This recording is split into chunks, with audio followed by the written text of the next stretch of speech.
Hola chicos, ahora para terminar el estudio de los sistemas de lazo abierto, vamos a estudiar un poco sobre el retardo del transporte. ¿A qué nos referimos con este retardo del transporte? Hemos visto a lo largo del tema de sistemas de lazo abierto que siempre estamos relacionando las entradas con la salida, pero cada operación unitaria, aunque sea operaciones en serie o que sean operaciones que están conectadas a otras unidades de proceso, vamos a observar que siempre el transporte se da por tuberías o por bandas que llevan sólidos, o en el caso de las tuberías, fluidos, que lo que van a hacer es conectar la operación unitaria con la siguiente o con la siguiente unidad de proceso. Ese transporte de tubería da una acumulación en el tiempo también, haciendo que esa genere un tiempo muerto que vamos a definir a continuación.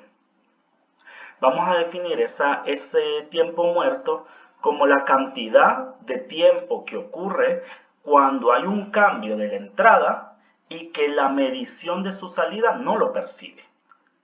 Es decir, que hasta que empiece, prácticamente, miramos acá en los ejemplos, que dos reactores están conectados con un tiempo muerto de 30 segundos, o esta banda que estamos viendo acá que está transportando sólidos, vamos a tener que este transporte nos va a dar un tiempo donde yo no voy a detectar una medición aunque hay un cambio acá. Si el sólido va cayendo en esta banda en el tiempo igual a 0, empieza a caer un poco de sólido, pero en este punto que le voy a poner L, yo no voy a detectar generación de sólido hasta que este sólido que cayó por primera vez se transporte en toda esta banda y genere este tiempo muerto. Al igual que lo que estamos viendo en los reactores, la conversión que sale acá no la vamos a ver hasta que genere todo este transporte en tubería hasta el reactor 2. El tiempo muerto es muy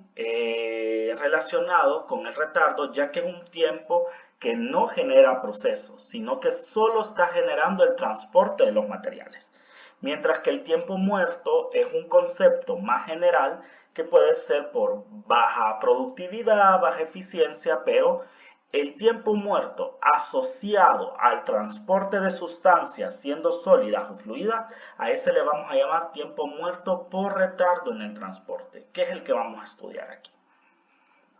Entonces, si nosotros estamos hablando netamente de fluidos, vamos a ver que la variable de entrada con respecto a la variable de salida, si tenemos una función escalón unitario o una función con un retardo parecido a una función de primer orden, vamos a ver que para que la salida detecte ese cambio, miren, tuvo que pasar un margen de tiempo TD, que es el tiempo muerto, para que la salida empiece a generar su respuesta en el tiempo. ¿Y cómo podemos calcular específicamente para tuberías ese retardo o ese tiempo muerto que estamos hablando? Nosotros podemos calcular ese tiempo muerto con el volumen de tubería entre el caudal. Si miramos nosotros en el retardo, también tenemos algunas pérdidas que van a ser pérdidas por fricción, pérdidas de energía, y eso va a limitar la respuesta final del proceso. Energía, etcétera. Y esa limitancia del transporte va a generar que la respuesta de salida se modifique con respecto a lo que nosotros esperamos en una operación unitaria sin transporte.